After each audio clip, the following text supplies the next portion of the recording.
Evening, Emmanuel. Good evening, sir. How are you? I'm fine, thank you. Venon, how are you?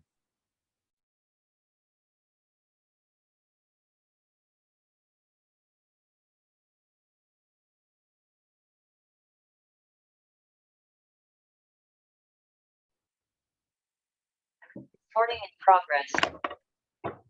Venon. Huh? Good. Good evening. Good evening. How are you guys? I'm fine. You're good? I'm all right, thank you. Okay, that's good. Memory, how are you? Cheers. Good evening, Cole. I'm good. How are Good you? evening, how are you? Great, thank you.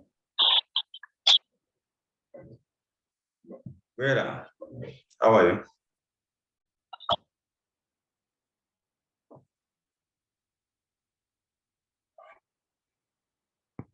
Sir, good evening.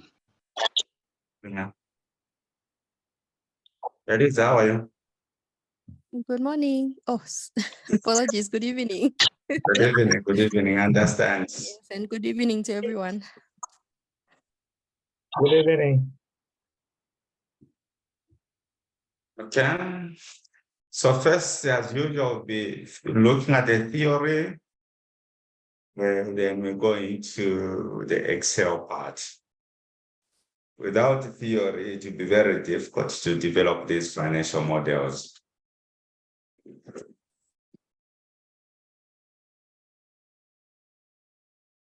Okay. So today's lecture will focus on 5 things: the principal financing models, the host government financing, developer financing, resource-based infrastructure financing, project financing. You must realize that a financial model is actually a source of project financing. All project financed activities sit on a financial model. So financial model is not Excel, in case you didn't know. Excel, just knowing how to use functions, is just like knowing how to juggle with a ball. You will need to understand the principle behind that. You need to understand the terminologies that I use, why they do what they do.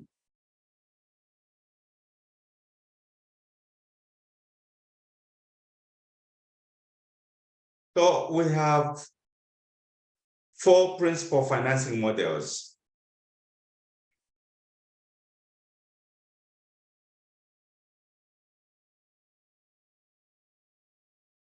Post-government financing, where a country such as Zambia decides to finance a project. What are the advantages? What are the disadvantages? How does it get structured? Because you, as a financial modeler, you may have side hustles where a client comes to you and says, we want to build a road going into Kipushi from Solwezi. How can it be structured? You should be in a position to advise in a professional way and be in a position as well to develop a proper financial model that speaks to the structure that you have developed. But in this case, you'll find a situation where the host government organizes financing and builds an infrastructure. They may have a very much stronger balance sheet, or they may finance the project using external financing of funds. This can be through bonds, or they can go on the commercial market and borrow, or it could be concessional. and the advantages to that effect. Or developer financing, where, for example, maybe Phoenix decides to build their road, but it's an EPC. They also finance it. So it's EPC and financing, meaning it's engineering, procuring, and contracting, but also financing. Or it might be a resource-based infrastructure financing, where country A has gifts of nature, Progress. maybe diamonds or gold. Country B has the financing to invest in that particular asset resource, which is basically a gift of nature. So there are structures that you would create if such a thing was to happen. Or it could be project financing, where you know for sure that the project itself will be able to finance itself. However, there will be need for you to look for money, for debt from lending institutions, and a component of equity. But you, as the owner of the company, may decide not to put all your eggs in the equity basket. You may decide to have a certain portion of your money come in as shareholders loan. And that has to also be structured and modeled.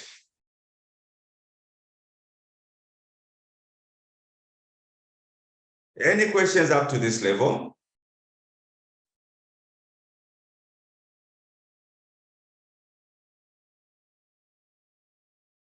Yeah, I assume you understand, or you already know this stuff.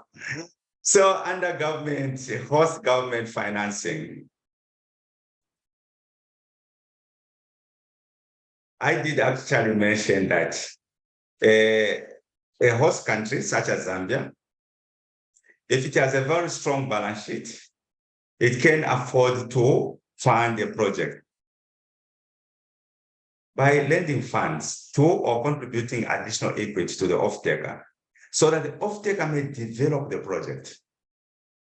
So the utility company, in this case, will develop this particular project using the money that has actually been borrowed by the government.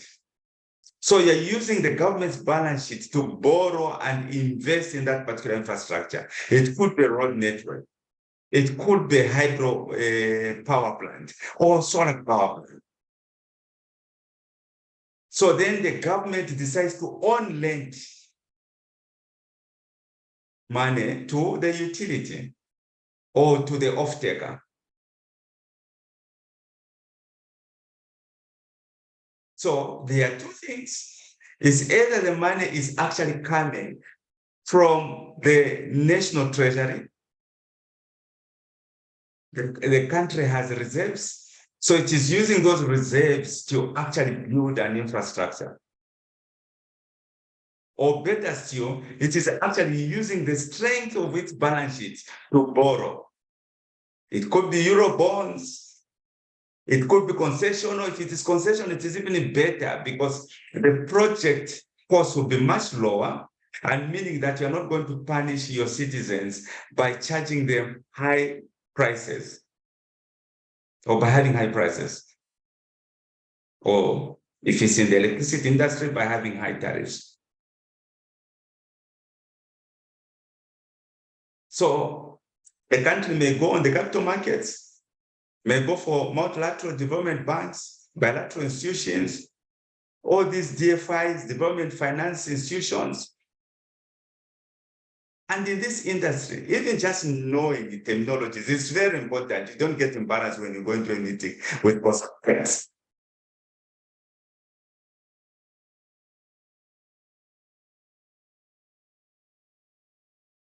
already mentioned on lending, where the government borrows and then on lends the institution or utility company.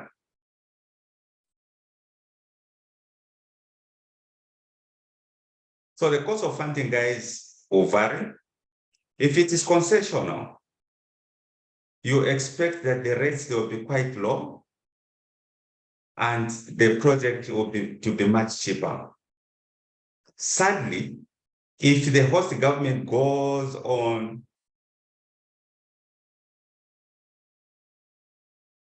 for commercial loans,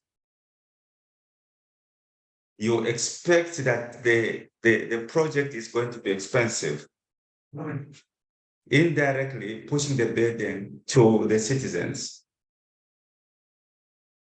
So development finance institutions may provide lower income countries with financing at significantly lower cost, sometimes even 2 or 1%. But the advantage with the DFIs most of the time is that the amortization period, which is the tenor, is much, much longer, giving you a bit of some breathing space than getting money from the private market or private equity. That is very expensive. It's like you're going to the sharks. So that is basically concessional financing. So host government financing can be an attractive alternative where the host country has adequate funds on hand or can raise additional funds. I've already explained this. This is how the structure would be. If you are told to come up with a structure on this type of financing, this is what you expect. Sorry. Just want to move something.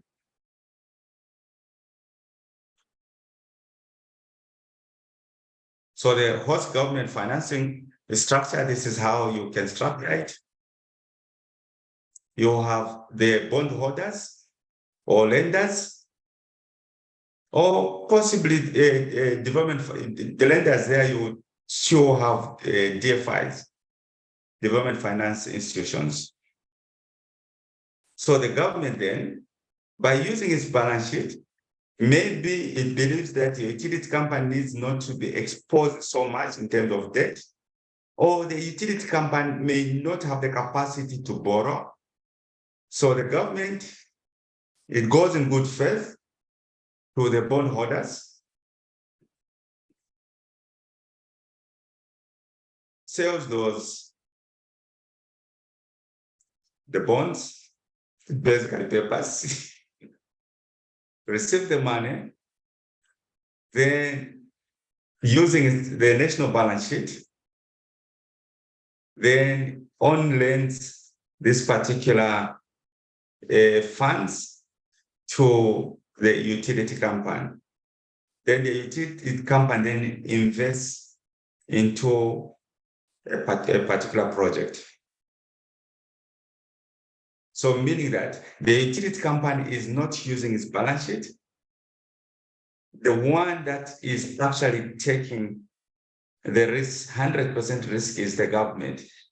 And maybe because the government has a very good name, the balance sheet is okay, so it is fine for it to actually go on the market, and because it is trusted, to go and borrow on behalf of the utility company. So all this, if it has to be done like this, even the modeling has to be structured in this manner. Then now you have the development finance. Mostly you have heard of this term called EPC and financing. What does it mean? It means that this company is going to do the engineering, is going to procure, is going to contract, but most importantly, it is also going to fund. This is what we call them now. Before we go there, maybe we look at the advantages and disadvantages or strengths and weaknesses of these structures. So the strength of the host company financing a project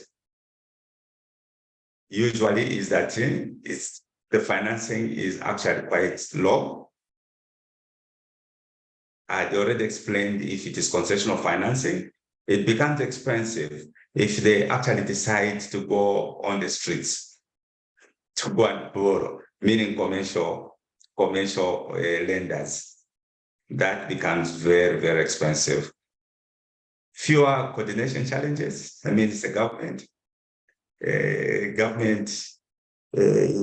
Governments are respected. There's an assumption that they will not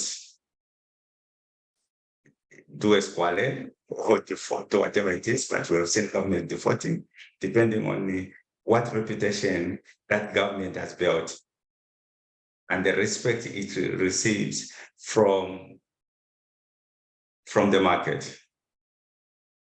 So fewer coordination challenges. Weaknesses, opportunity cost of capital. The significant cash required from government. Here, obviously, what you're doing is that you're disadvantaging. You're crowding out as well other private entities because you as a government, you're going in there to borrow.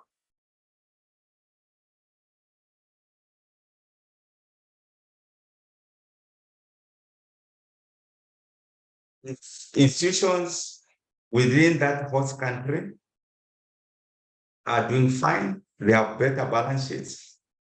It is better that the government does not involve itself in financing projects using their own lend arrangement.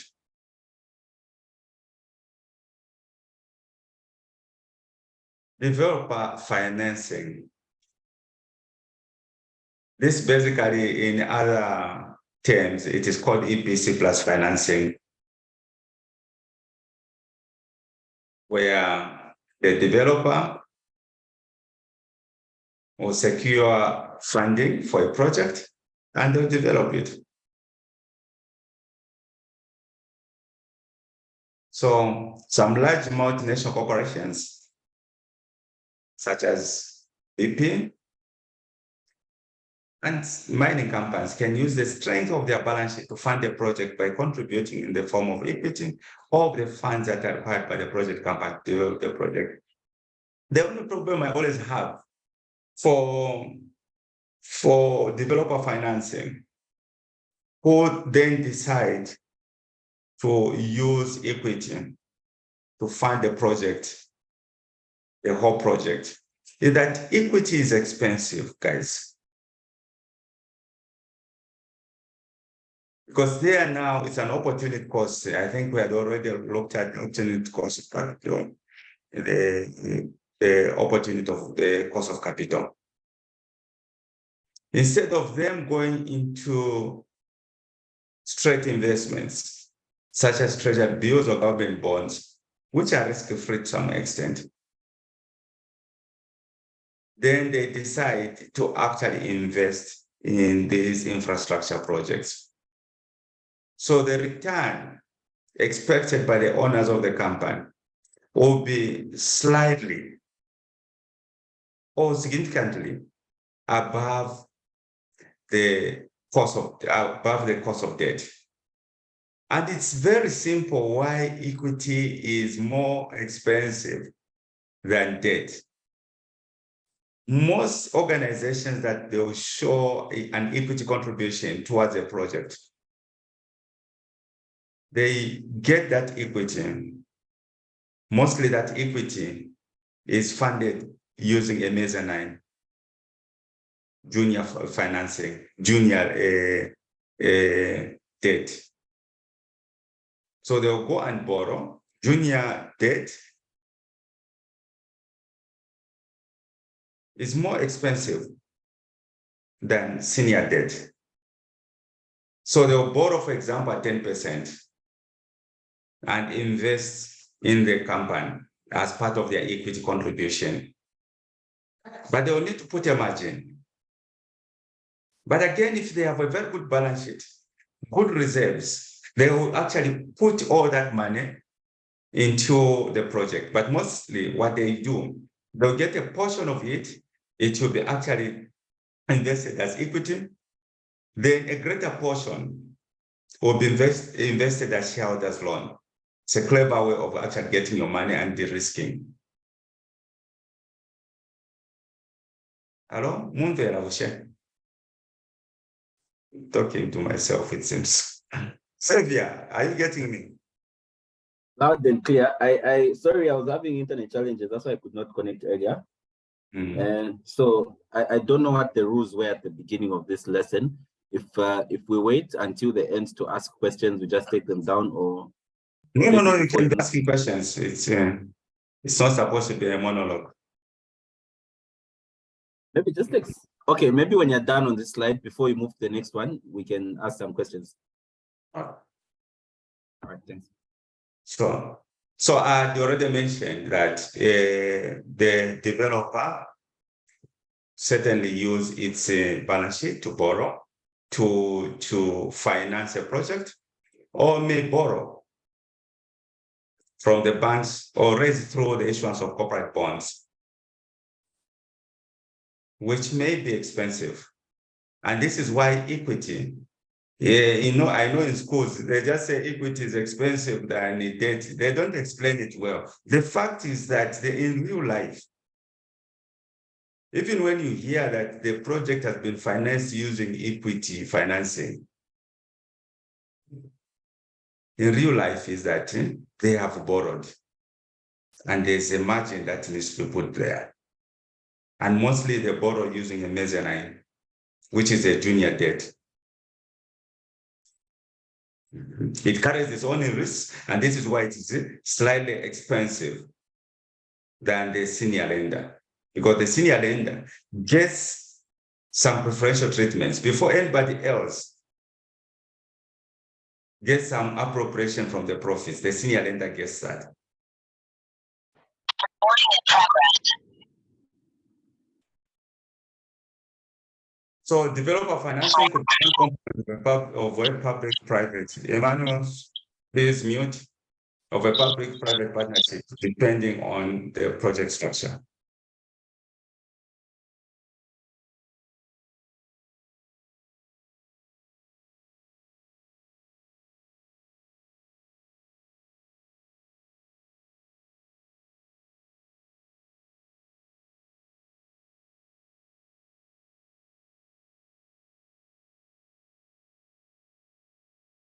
Developer financing limits the number of funding parties, which must be coordinated and avoids the complexity that is often associated with multi-party financing. So, as a developer, you know that sometimes it gets complex. If a number of financiers, if a project has a number of financiers, imagine you have all these direct agreements and all these other documentations that have to be complied to. So with developer financing, you avoid that because you are financing the project, either by using, in whichever way you're using your balance sheet, either from your reserves or using the balance sheet. That gives you the leverage of borrowing because your balance sheet is stronger. So similar to host government financing, developer financing forces developer to forego other uses of its funds or its ability to borrow in order to finance a project.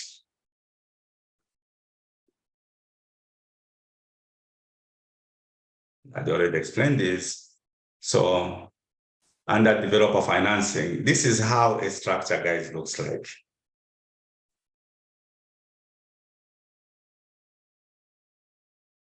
You have a lender here. Let me do this. Sorry. Oh.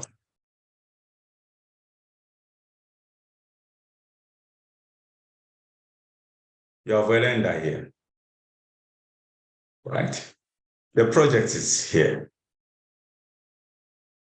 Because it's the developer that is financing. Gets sacks and sacks of dollars, which is basically corporate debt, goes into the developer. So the developer has 100% risk with this particular debt. So developer gets the financing, and then finances the project.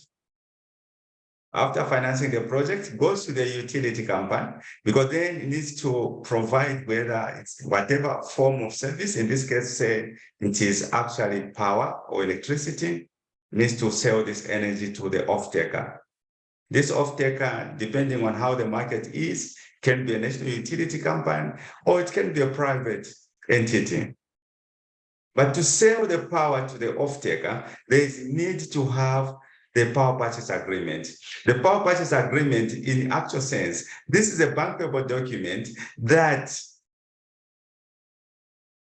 helps the developer to get the loan. So this loan is not going to come in before the power purchase agreement is concluded. This is why people miss it. So when you see people going for these PPAs, it is not for play, no. They are actually using it more of a passport to borrow.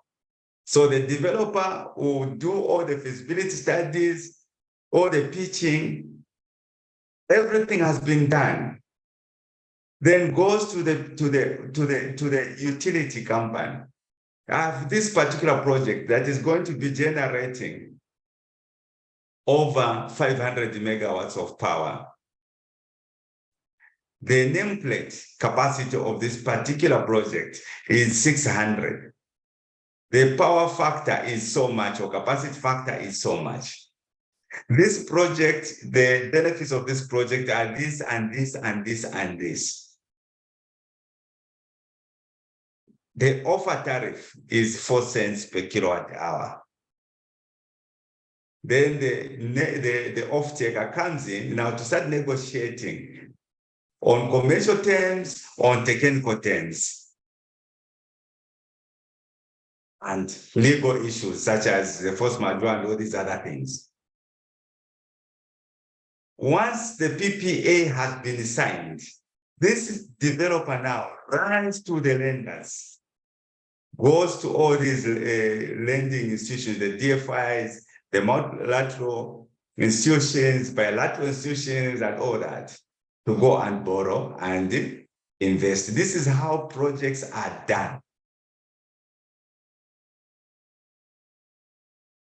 For example, we have the 327 kilometer, the dual carriageway from Lusaka to Ndola. So they'll come in, the developers. This is what we want to do. We want to develop this particular infrastructure using a PPP framework. Once that has been signed, that document, after that has been signed with the government, that is a document now, they'll start going to the lenders.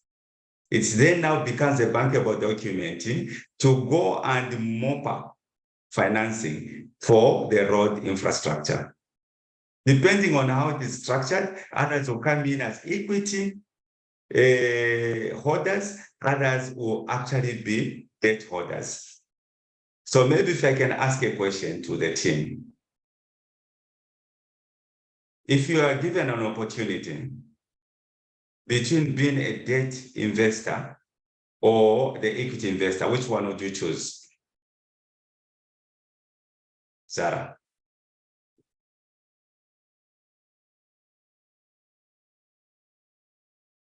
Sorry, please repeat the question. If you are to be given, know that investors, they are in two forms. Mm-hmm. You have investors that invest in debt, and there are those that invest in equity. If you are given an opportunity, there's a project out there. Which among the two would you choose? Between the equity debt or the equity investor and equity the debt investor. Debt investor. I'm just okay. Memory. I would also choose the debt investor. Guerra. For me, it depends on the projections, as in the financial projections, because both equity investing and debt investing have their own advantages and disadvantages. One of which is for debt investing, the return on investment is fixed because you receive a fixed amount of money to pay back your debt. But for equity investing, your return on investment is variable.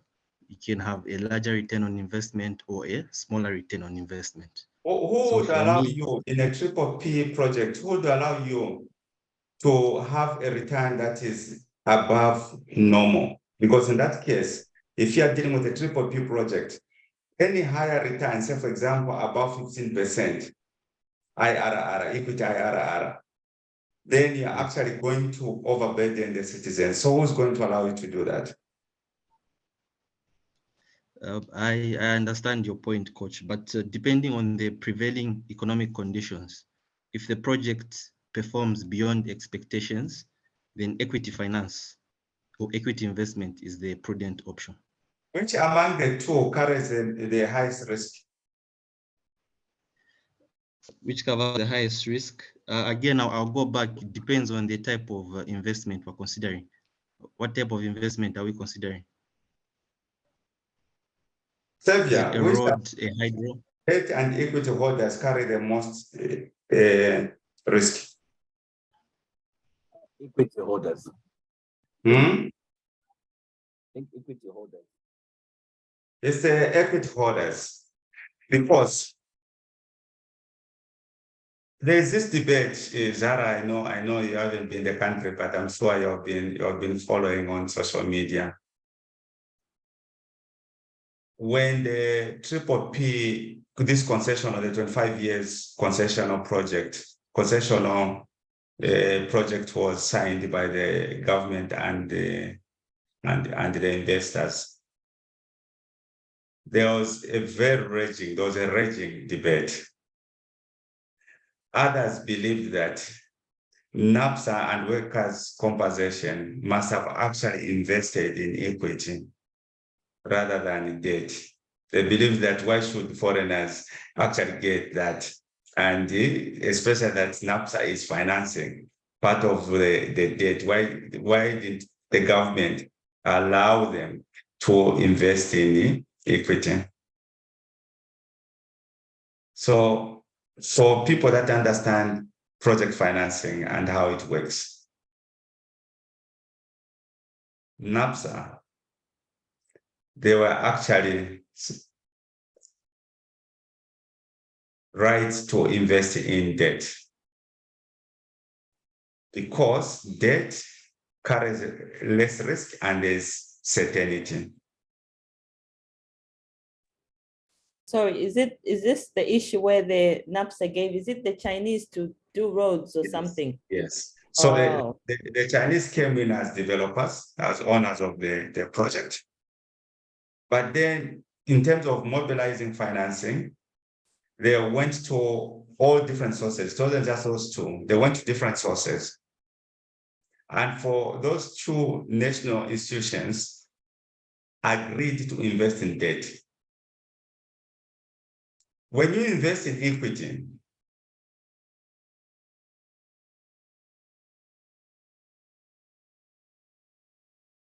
you need to be a major risk taker because special treatment and rights are accrued by those that invest in debt.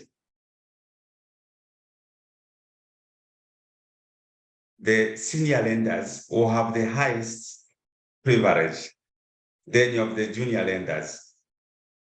Then you have the trade payables, suppliers, imagine.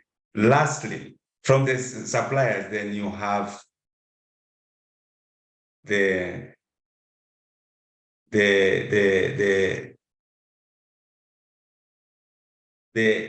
equity holders. This is why even when you are actually investing, you put less equity, less equity than debt. Every project financed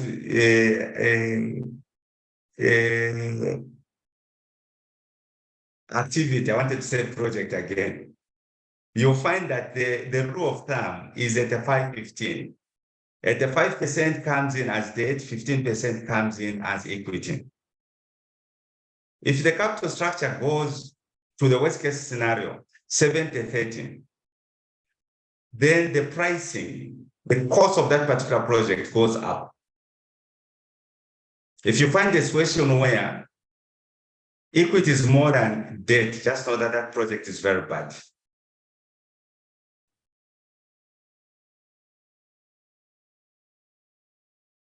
So, when you are a debt investor, you are assured that before anybody else, especially if you're a senior lender, you get your money before they get. They are not going to declare dividends before they tell you that now we want to declare dividends. Should you accept it or not?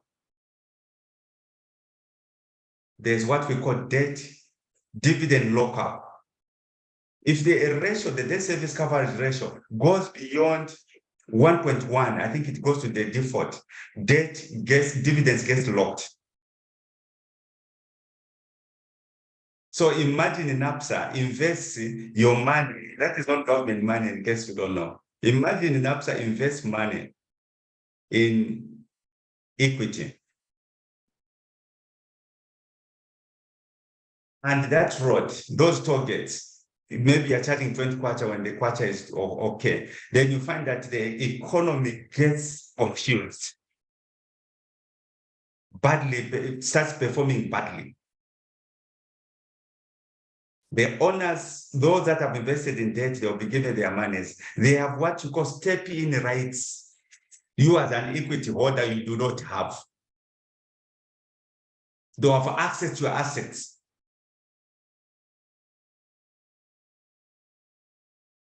It's a very huge risk. So this is how it is, guys. The strengths, fewer coordination challenges, no cash required from government. So remember the host financing, host country financing, is that the country borrows on behalf of a utility. There is a risk that is actually impressed upon that particular host country. It forks out cash. It disturbs the national treasury. This model of financing projects, it doesn't.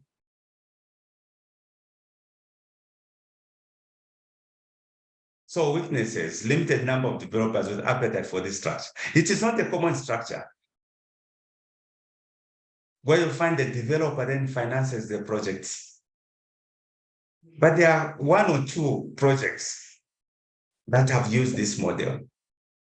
But a lot of developers will rather just be EPC contractors, do the engineering, procuring, and the contracting, but not financing.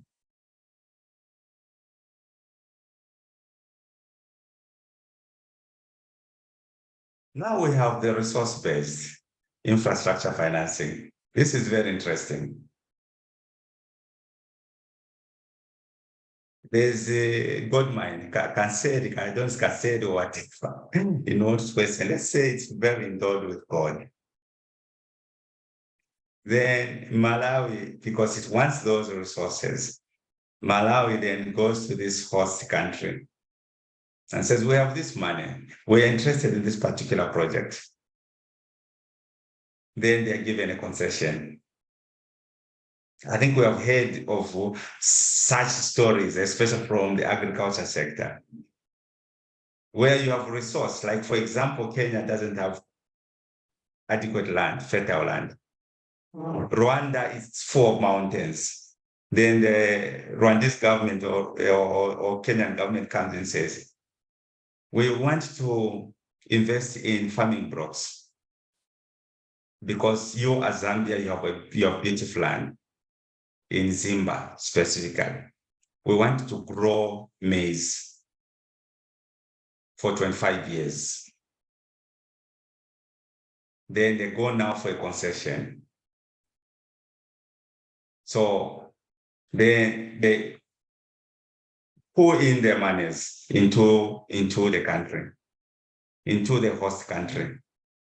And this money that is coming in is being the discussions between the host country and that country that wants to invest that country. In this case, let's say Kenya. They come in to say, we're going to get 20,000 hectares of land.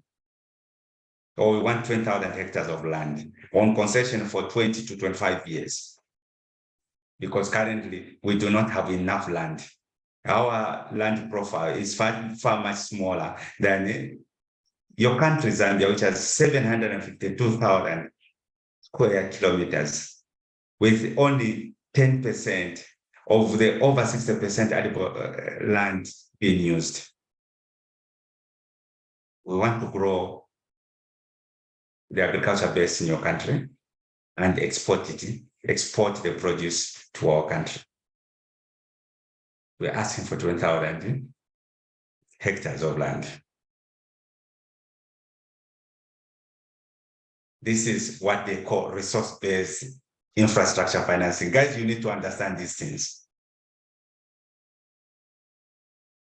So you find that now it's government to government, but behind the government, there are these private entities, citizens or institutions that are in agriculture.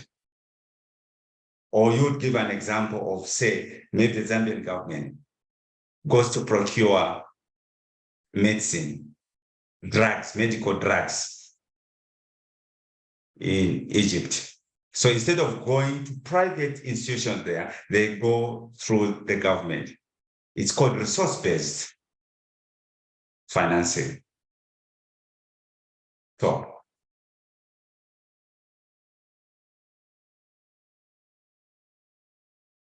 at least I'm giving you the capacity to now argue intelligently on social media.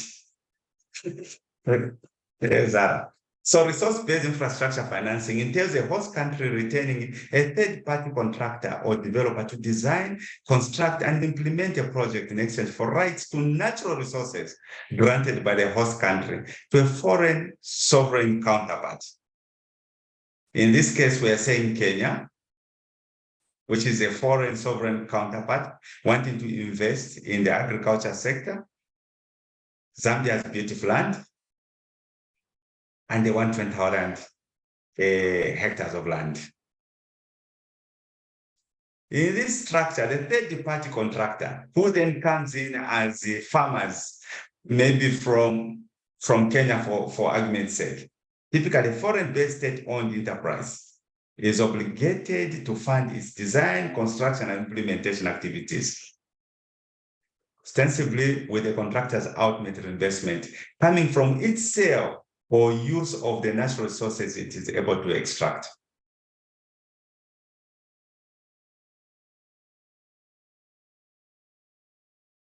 So, again, for example, Ukraine is facing challenges currently.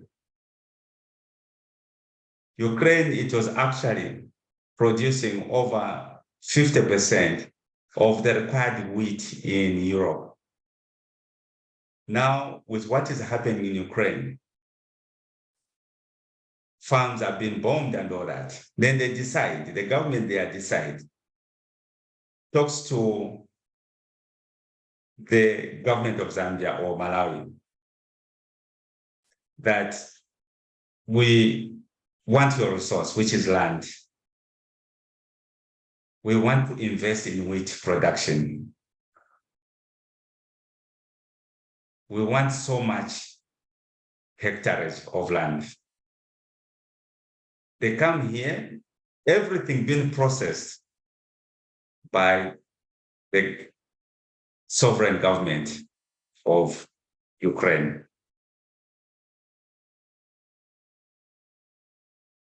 And whatever they are producing in that country, they are reimbursing Zambians by the returns they are making from that particular land. So this is what they call resource-based infrastructure financing, guys.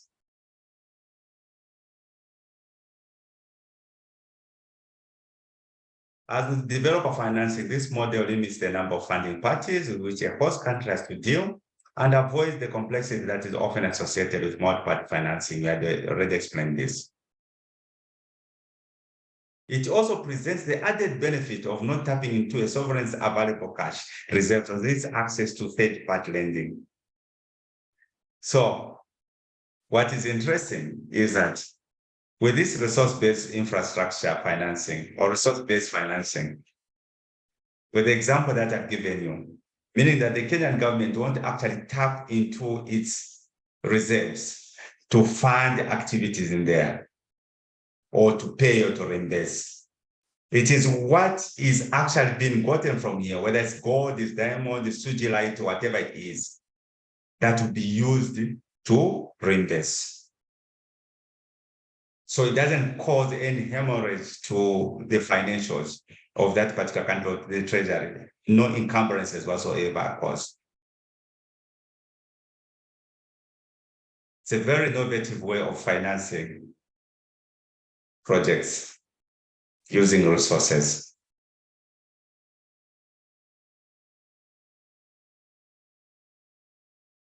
So this is how the structure, guys, works. You have a host country here. Let's say, for example, this is Kenya. You have the farmers. Obligation to build farming blocks in this country. Say, for example, Zambia. Have all these tomatoes, diamonds, and whatever it is, then send them to there. That is a resource-based financing. We'll look at the advantages and disadvantages.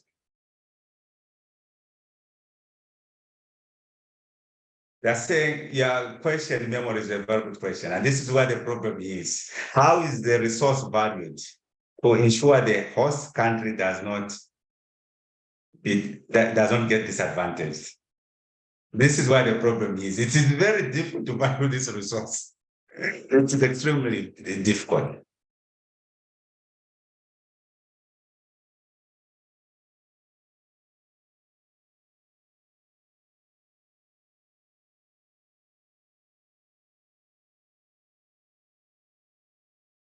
It is a very big problem, Memory, and thanks for asking that question.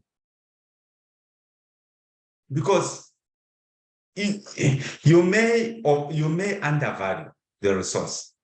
Maybe on agriculture, it's much easier, but imagine diamonds, gold, and all these precious minerals. This is a disadvantage of this. You may actually be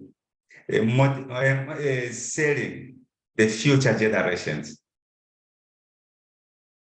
It's a good model, but it has its own disadvantages.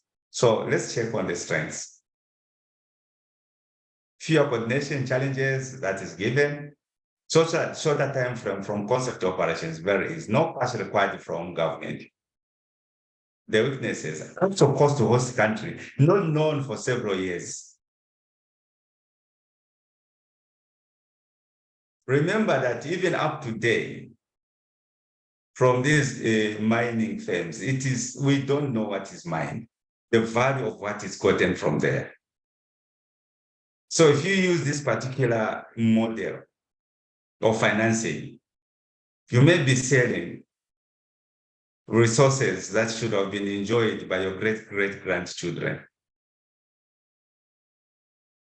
And thanks for asking that question in memory. Mortgages, natural resources of future generations, you might actually be mortgaging them. Sadly, and this is something that is real, sadly, it is difficult to monitor and enforce performance and warrant obligations contract, sadly. It looks like it's a very good financing model. Maybe in agriculture it can be better, but not extracting things, copper, these precious minerals might be very difficult. For me, I would rather, if you're looking at resource base, I would rather you go for farming rather than mining. Because farming, they'll just grow things there on top. Or tomatoes, you're able to see cabbages and all these other things. But if it's minerals, it's going to be a very big problem. Because you do not have the capacity as a country to actually.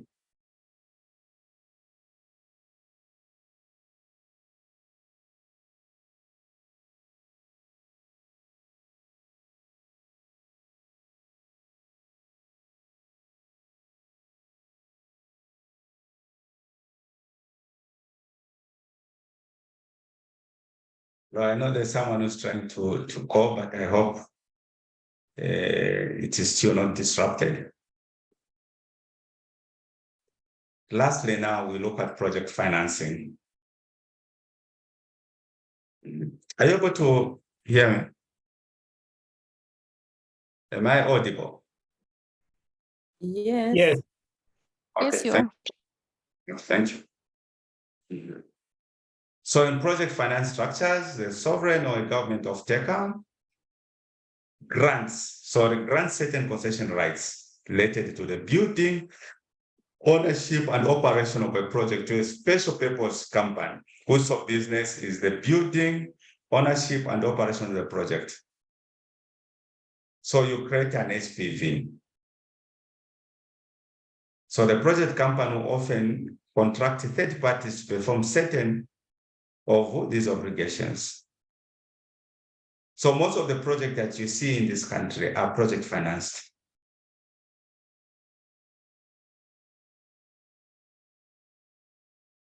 And this is why you find that even the financing, the capital structure, you'll find that there is more debt than equity.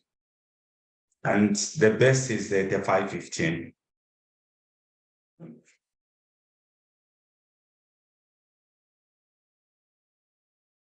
So project financing, the project company is obligated to finance the project using what? Funds injected by its owners as equity investment or shareholders loans. I explained that. So the owners as well, they would want to allocate for a risk. A certain portion of it will come in, a smaller portion of it will come in as equity. A greater portion will be shareholders loan. Then again, they will also be in a position to borrow.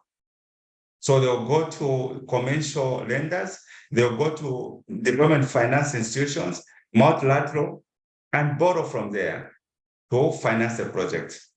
A greater portion of the capital will actually be debt. So the funds borrowed from the shareholders that are subordinated to the senior lenders. So, you know, these senior lenders are very sharp.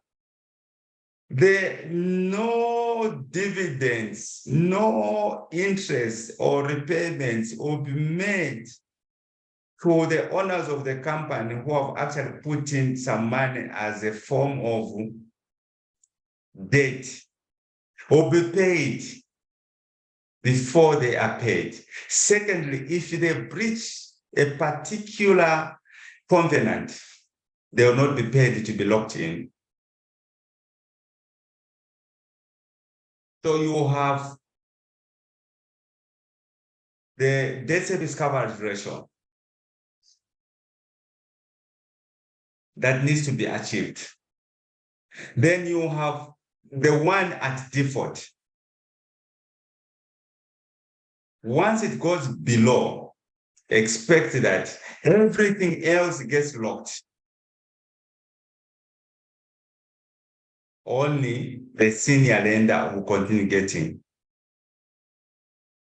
If things go to the west, the senior lender can exercise his or her tapping rights to get the asset. That's how it works with project financing. And this is why it takes long, because there's serious due diligence that has to be undertaken for a lender to finance a project. Due diligence has to be exercised. A lot of processes have to be undertaken. A lot of documentations have to be compiled. So loans provided by lenders such as commercial banks, export credit agencies. We'll be looking at all these things, examples and the like, guys, as we move on. You look at the Excel part, because financial modeling is not just Excel. You need to know what you're modeling. And this is why this course will have all these theories so that you understand them. So development finance institutions, multilateral development banks, export-import banks, such as China, Exim Bank, India, Exim Bank. You have this commercial lending institutions. You have these other lending institutions as Propaco, FMO, name them.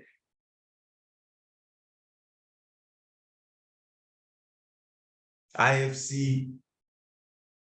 So in some cases, funds made available by the sovereign or by donor parties, either as concessional loans or grants. Grants, they actually reduce the cost of that particular project. So I'd already explained this.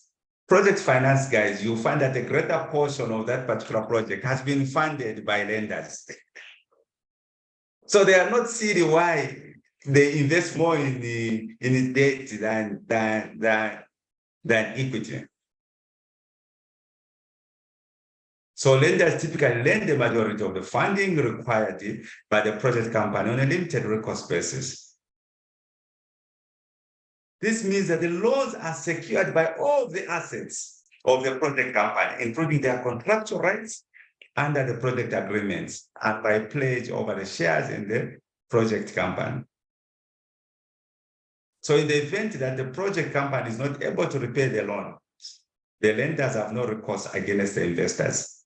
So the lenders cannot go to the investors to start actually checking, no, you are going to give us this particular set. No. It's limited to what has been invested in there and the rights accrued by that investment that has been built using your money as a lender. And this is why due diligence is extremely important before they actually push in their monies. This is why you hear that financial close takes about 12 to 18 months. In some cases, it can even take 5 years before you close a deal, before you reach financial close, because of all these things.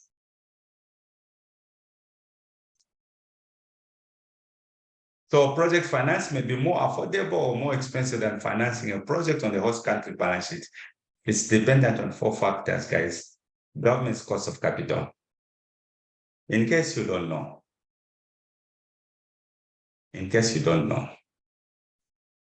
when they're calculating the cost of money, say a company in Zambia wants to actually invest in a particular project. One of the things that are actually calculated, guys, is the risk premium of the company, of the country. So you also need to look at the risk, the country risk. They say there is no company within a country that is better than the country itself. That is from the lenders. So if the country is bad, the companies within that country must be worse off. Therefore, when you're calculating the cost of money, we need to bring in a component of the country risk. Mostly, like for me, when I'm calculating these things, I just go to Damoran's page, the lecturer from the University of New York. You'll find all the countries there with their risk profiles. And those are the numbers that you use. calculating the cost of capital.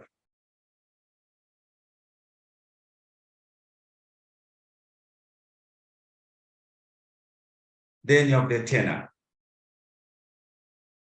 How long it takes. If it's concessional financing, guys, you will find that in tenor, the amortization period is much, much, much longer. There, it actually gives you a bit of breathing or some breathing space. Availability of financing and the amount of equity in the project, that is key. Like I was telling my team members in here, that when you receive these financial models that they want you to review from our clients, the most important thing that you should pay particular attention is that one, the cost of equity must be equal to the equity internal rate of return. And if you find that the amounts in there are much, much higher than the debt that has been injected in that project, find ways of fighting it. Tell them to twist the capital structure so that there's more debt than equity. Then the tariffs, they go down as well. So if a government is funding a project from proceeds of a bond issuance, it is possible that the coupon rate of the bond issuance may be higher than the rate given to the project company in a project finance transaction. If it is funding a project using concessional financing, it is possible that the rate may be lower.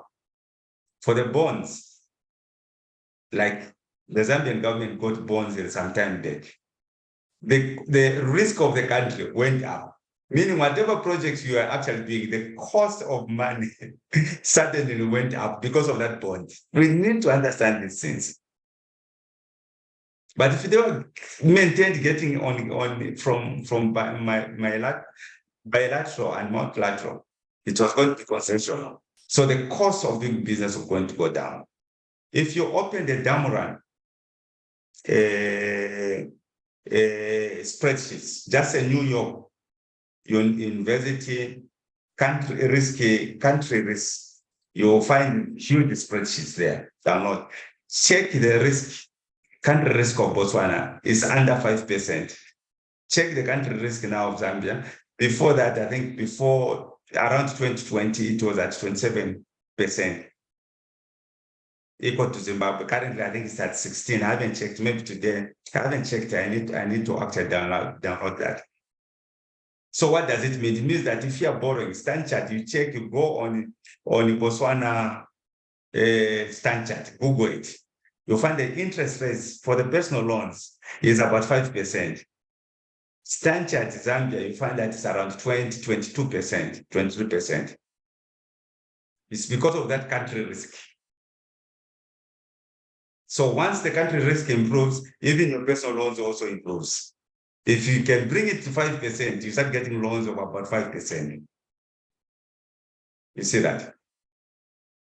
This is how the structure is for project financing. It's very interesting. It's a very interesting structure, guys. You have a project company, which is an SPV. Most of the time, this SPV is, say, developed maybe by the off-taker. Then you have the government. The government support can even come in form of a guarantee. Mostly it's in form of a guarantee, which then helps this project company. This sponsor can be the national, can be the same off-taker. Puts in a bit of some equity and shareholder loans in the project company. But also, this project company is able to borrow on its own. So it is not this sponsor that is borrowing, it's the project company that is borrowing. That is how the structure is. Even when the project is now repaying, it is repaying there. And it is also repaying the components of equity through dividends. And a larger portion, again, through interest, if it's in shareholder loans. you have the other suppliers and contractors. Here again, other suppliers and contractors, there will be agreements that will be done. So the project lenders are here. Then doing the PPA. Mostly you find that the sponsor is the off-taker. So you're able to do the PPAs there. So I have to resolve. Okay. So this is how a project financing structure is modeled, guys. What are the strengths? No cash required from government, as you have seen. Project risk efficiently and equitably allocated to parties willing and able to bear the risk.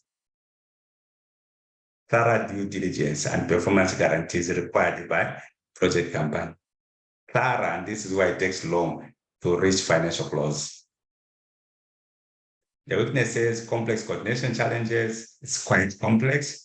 Projects take more time to reach operations.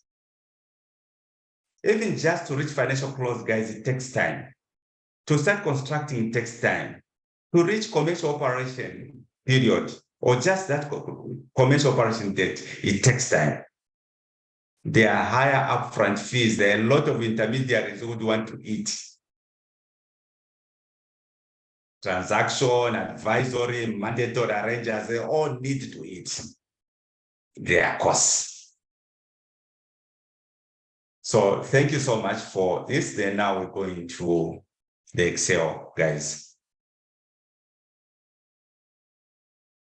Any questions or just a word of encouragement? It's also very important.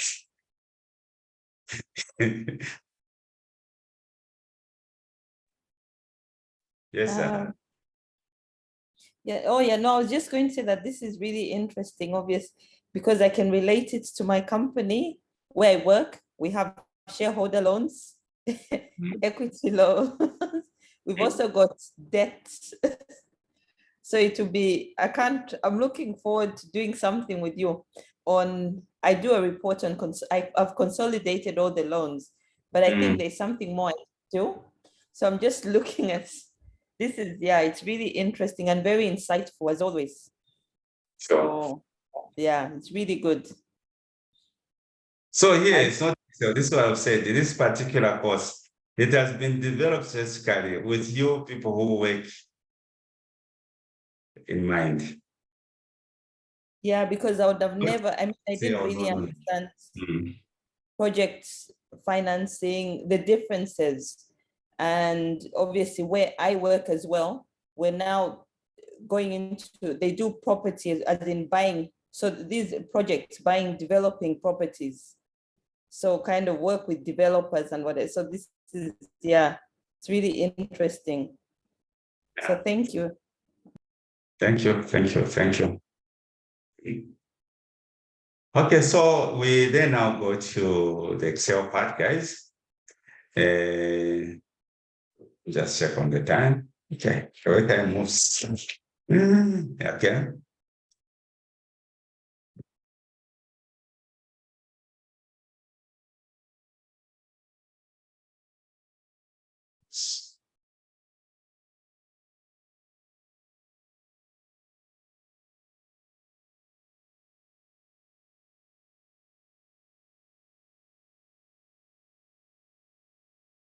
Yeah. So on this one, we looked at the lane, marks.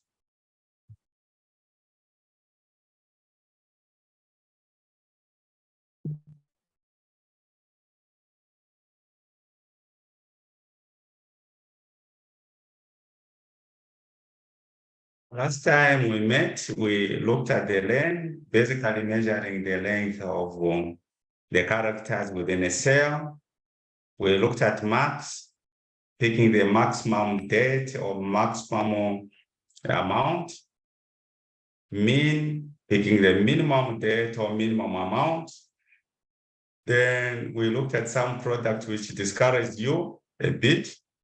Yeah, but today we'll actually focus on some products from a practical point of view. I want you to understand the some product.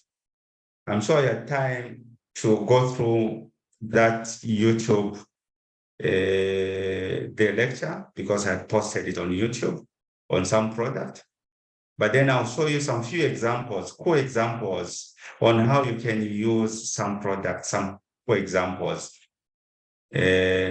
Afterwards, we can then close. Then on Wednesday, we can look at the if. Then now we can develop a dashboard, not using this Excel, this inbuilt Excel, whatever. I'll use just sales to develop a very cool dashboard using those functions that you are going to learn. So you can open a new worksheet so that I show you some few examples, cool examples on some product. I guess you have. So you can have your January here, and you have your February there. Drag. Let's say up to December. You can remove the grid lines, which is out PVG. So you can do this. This is a shortcut, but if you don't want the shortcut, guys, you can just go to view, then remove the grid lines here. But if you want a shortcut, you can just press out P, then VG. First, you just do like this, VG like this. You need to learn about these shortcuts. I know your fingers can be sticky now, but with time they'll be a bit flexible.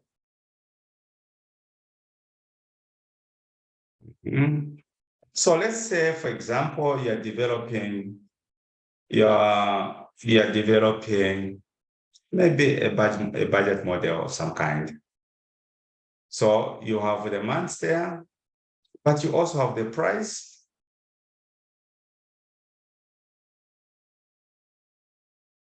You have the price. Then you have the descriptions. This could be stock or product description. Right. So under this product description, you have mangoes, you have orange, lemon, guava,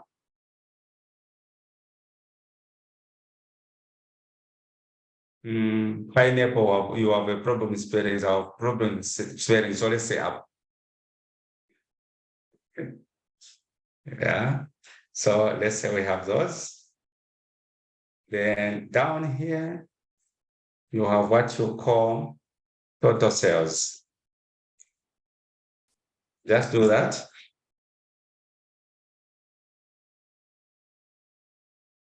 Okay. Then highlight here up to December. Highlight it for me.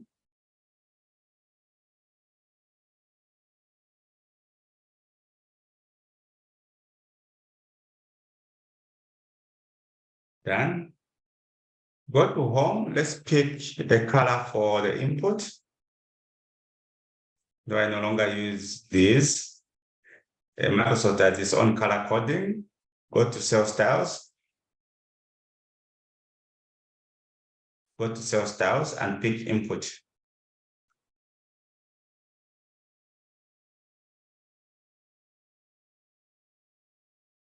Right. So still highlighting there up to December.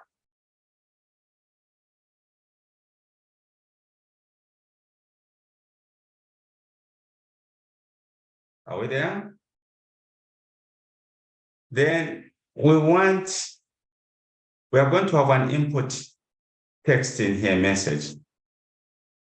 Whatever goes into this particular cell, we'll be able to see what we want. So from there, guys, go to data, then go to data validation. Click on data there.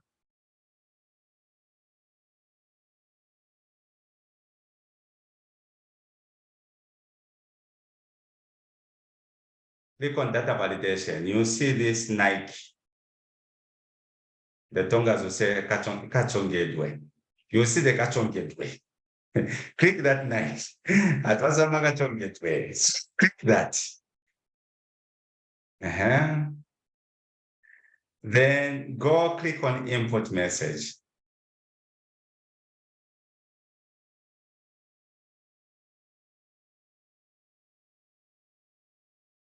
On input message, ignore the title, go in input message and type enter quantities.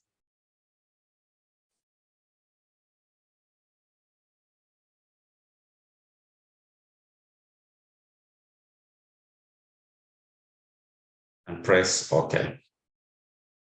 Such that someone who is there is able to see there that you should actually enter the quantities.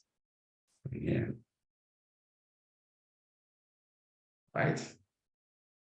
Then in there, you have the price for these products.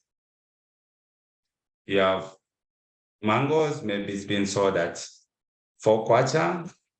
Oranges, maybe at 10 kwacha. Lemons, maybe at 3 kwacha.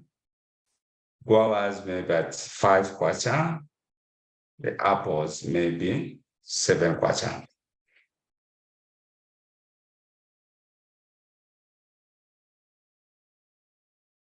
You can center that. Out HAC, or you can come here. You want to take it, you take it this side, take it there, you bring it here, to balance it up. Okay. Down here. So here now, what you want to do. Remember that in there you're entering quantities. These are basically quantities, units, so to say. I highlight that there. I type in units, maybe in smaller, whatever. I press Control and press Enter. Change the font size, maybe to 8. Change the font color, maybe to that. So it shows in here that they are units.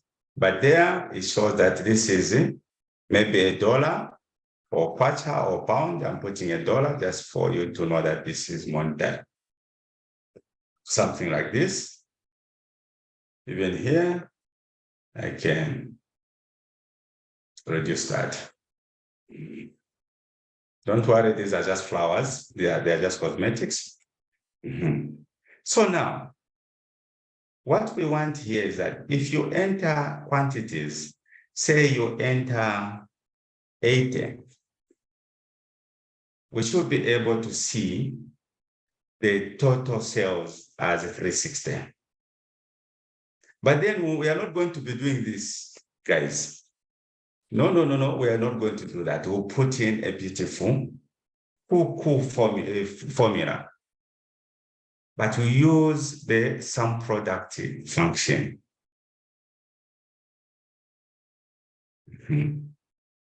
So this is what we're going to do. We'll say equals SUMPRODUCT.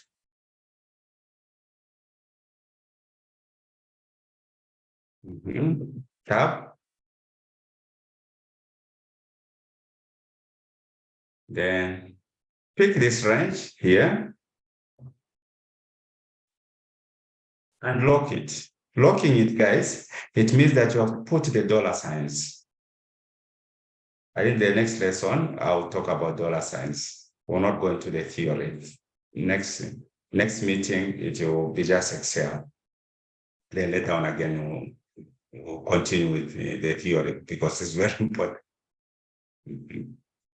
So you then put the dollar signs. My laptop doesn't have problems. I only press the FN, which is next to control, and the F4 key, the first row of the keys, where there's escape, I pick F4 key, I'll be able to log. If you can't, just go stage by stage. You put the dollar sign here. The dollar sign, you find it where there's key number 4. You put the dollar sign there, you put the dollar sign here, you put the dollar sign there. Those dollar signs, guys, it is not money. If it was money, I think I was going to be rich, because I am always playing around with the Excel. And I'm broke, so it's not money. Okay, so having put those dollar signs,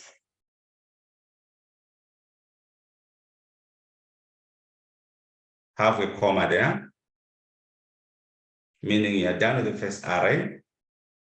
And this SUMPRODUCT, some few years ago, it was a very volatile function. You needed to use what they call Control S, enter, CSE formulas, so that it gives you the carry brackets. Then from there now, pick this range, close bracket and press enter. So you see how beautiful this formula works. You can still put the borders, guys. Use your control 1 function. Pick whatever border line that you want. Want that, you can pick. Want that. And just pick. It doesn't matter. So highlight up to December and press Control R. Control R means copy to the right. Control D means copy downwards. So you press Control R, you see the numbers dancing. That's okay.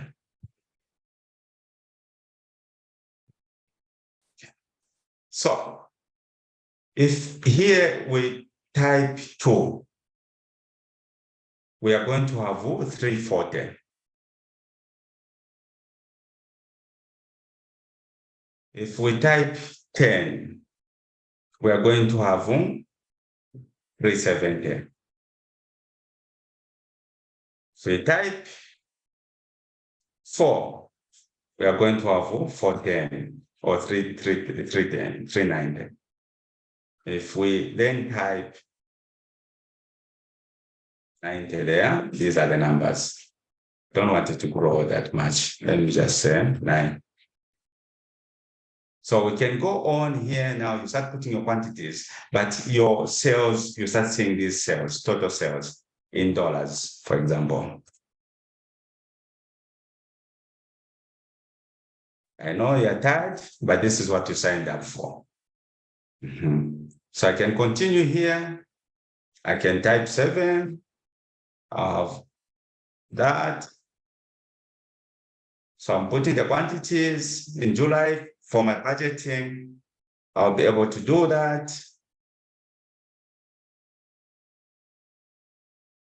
I put 5, at least now you have seen. This is the first example on how you can smartly use the SUMPRODUCT.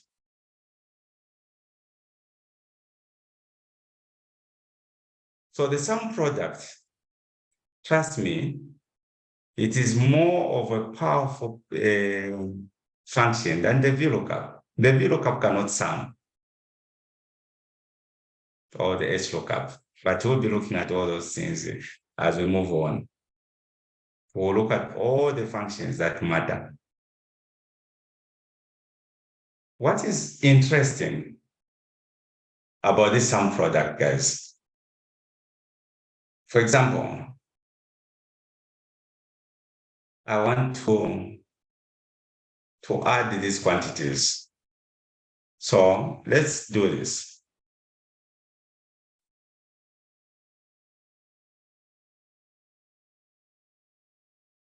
Just paste here.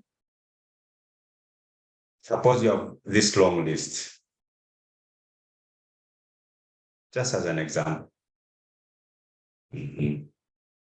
Then here you have the quantities, or basically maybe it is amounts. You have 900, you have 100, you have 200, you have 300, you have 50, you have 70, you have 90, you have 110, for example, something like this.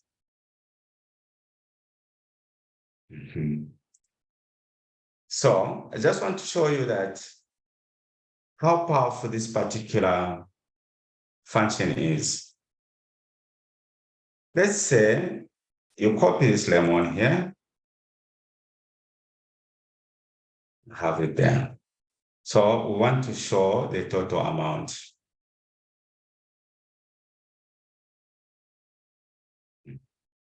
So this is how it is going to work. It will be equals, just do it with me, equals sum product. This is the last one, guys, then we can close. Then open bracket, sum product, then open bracket. I'll pick this.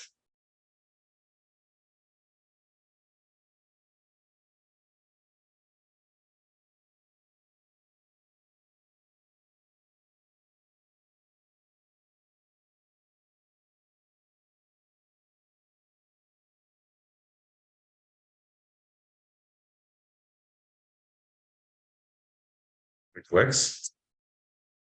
I'll pick those. Then equals. I'll pick this lemon here.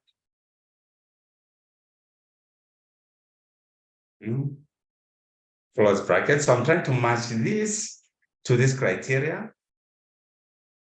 Observe what I'm trying to do. Then times, open bracket. Then I'll pick this and close like this. Press enter. So if you check this 390, it has summed the 200. It has summed this 200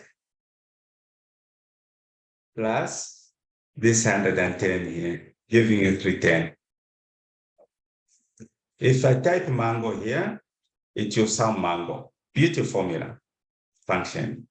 So here, what it has done, it has picked that 900 plus the 70 plus the 90, giving you 1060.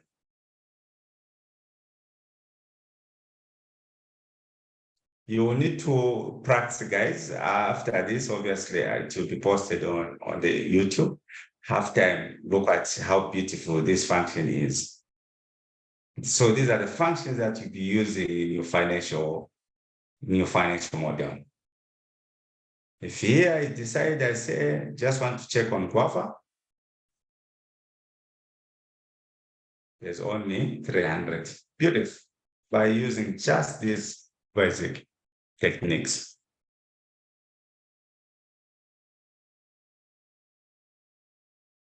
So on this one, I'll end here. Next time we meet, we'll look at the if function and we'll look at those dollar signs.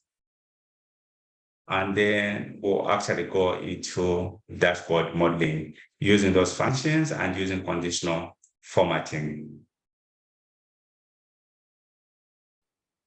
So from here, I'll ask you that we start checking out. By checking out, is by having your closing remark. I'll start with Zara. Zara, today you are very tired. Let's see if we can have class tomorrow. I can see. I know, sorry, you're working yesterday. Yes, I enjoyed it a lot, especially learning about the difference between equity, debt, and what did you call just debt? What did you call it? Debt finance, right? Pardon? Equity and debt or what? Yes, equity and debt, actually, sorry. Equity and debt, I had no, I mean, I didn't really understand it that much. And now I do. And I didn't realize that equity debt actually was expensive in terms of, in your mind, you just think, okay, the owner, you're spending your own money, but actually it makes sense because you're basically risking your money. It's a huge risk.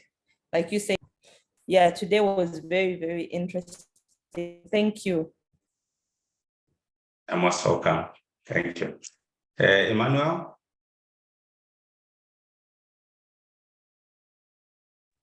Right. It was interesting today, honestly speaking, and I think this is opening my mind regarding the project restructuring which we have looked at, that is the host government financing, the developer financing, as well as project financing.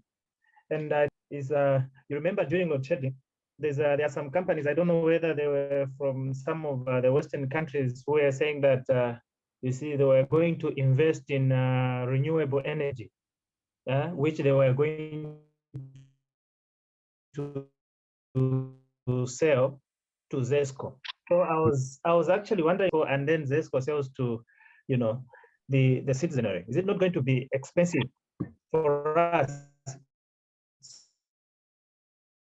So that must have been, should be, I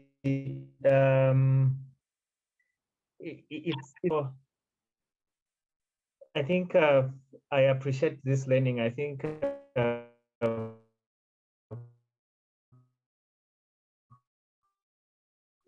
we're getting somewhere. So much, Emmanuel, though you are breaking, but managed to get the core of what you wanted to say. Then on?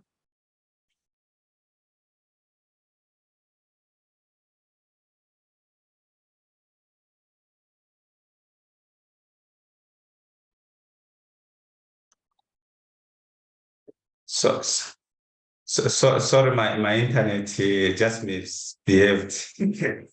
Yeah, then on?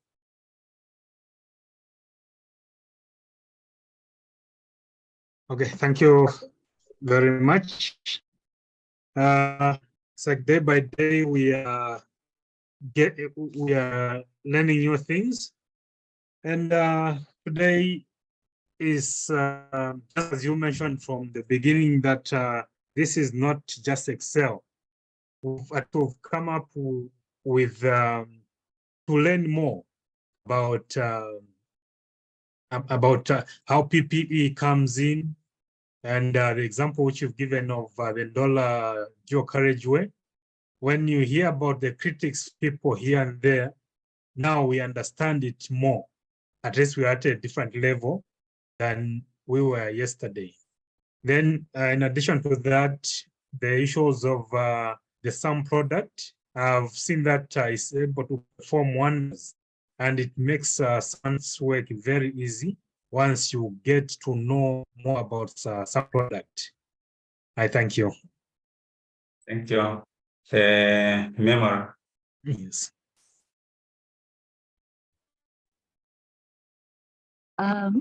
Also just sharing the sentiments of my colleagues.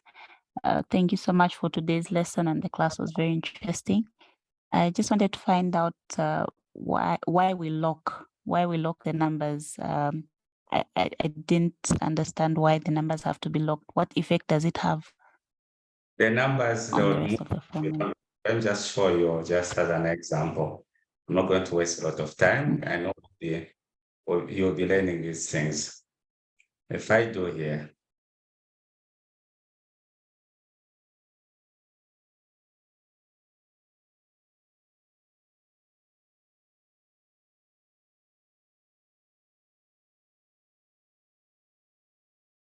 Suppose I have these numbers. Then I have this number that I want to multiply by all these numbers up there. Maybe let me put it here. So if I come here, multiply, I log this number first. Sorry, I log this number. Check how this is going to be. Then if I don't log, I'll say this times that.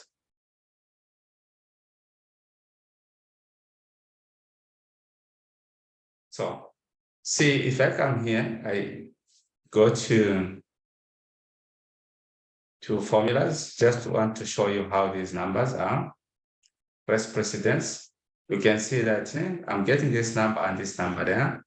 If I come here, I'm getting this number and that number there. I say trace precedence. Just remove, I say trace precedence. I'm getting this number and this number here. If I come here, say trace precedence, I'm getting this number and that number. This number, it has been locked. This is why you have all those dollar signs. But check what is happening here. This number, the first number is okay. If you check, the first number is okay. It's picking this number and this number. If I come here, for example, check where it is. It has moved. Instead of being anchored there, it is moving. It's like a boat. You just disembark. If you're in Luapula, you disembark, you leave your boat. Or if you're in Testes in Amwala, there, you leave your boat. You go, you'll find that boat in Kafio. It should have moved because you did not anchor it. So you can see that now it is hitting here. If I come here, for example, press precedence, it has moved from there. So we put the dollar signs. So the next lesson, I'll spend a bit of some time talking about absolute referencing, mixed referencing, and the relative referencing. You get it now, Memory? Yes, sir. Thank you so much. Guerra?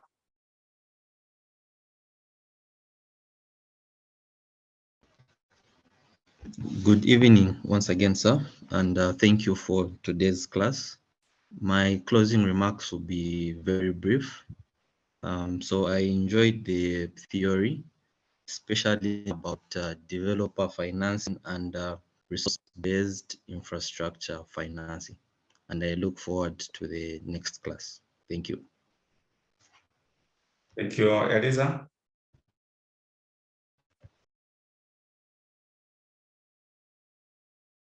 Good evening once more.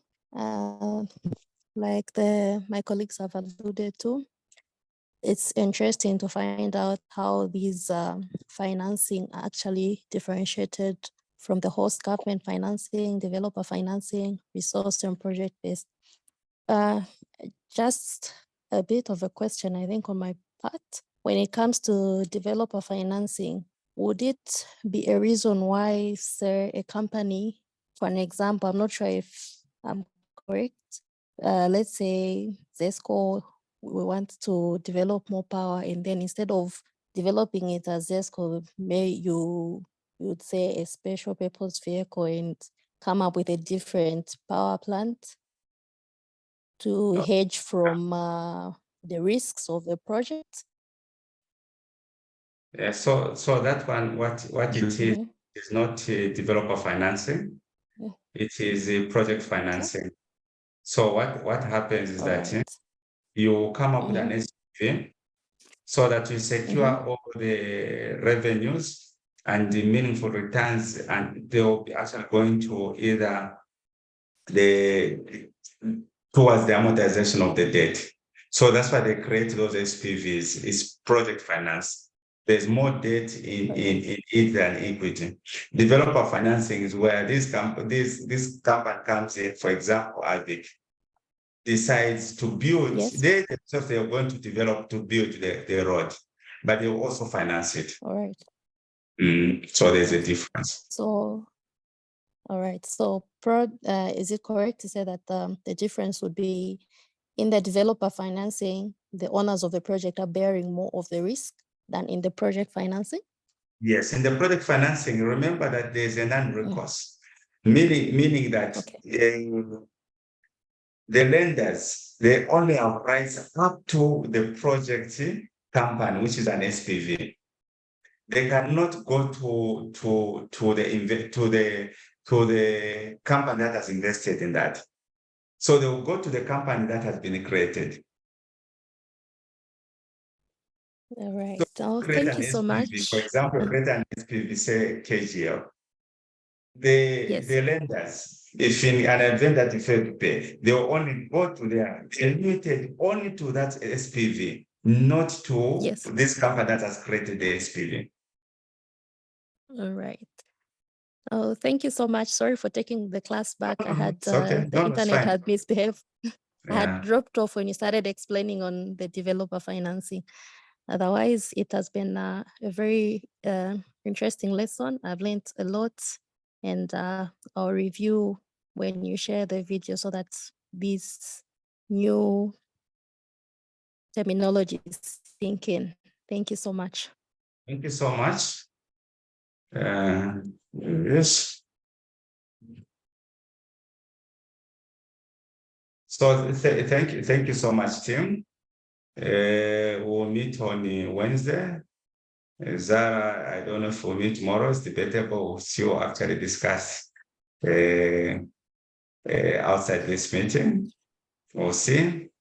But for those that are doing financial modeling, we'll meet on Wednesday so that this sinks in. I'll post the video I'll upload the video on YouTube so you have more time to go through it as many times as you can so that you internalize the principles and also the sum product. You need to make sure that you get to know it. It will be interesting the day that we'll be looking at a dashboard using those functions that you have learned. Na sapulila mwane ziko mpambili talumba kapati ni tumeze akolo na totela sana. Just a question before you go, Coach. Hello, Yes, Coach. Yes. Just wanted to find out whether you'll be able to share the hard copies as well for the theory part. I'll share. Okay. Thank you so I'll much. definitely do that. Thank you so much. Bye-bye. Okay. Me, I'm so Good night. night. This life. It's a very bad life. Okay, thank you.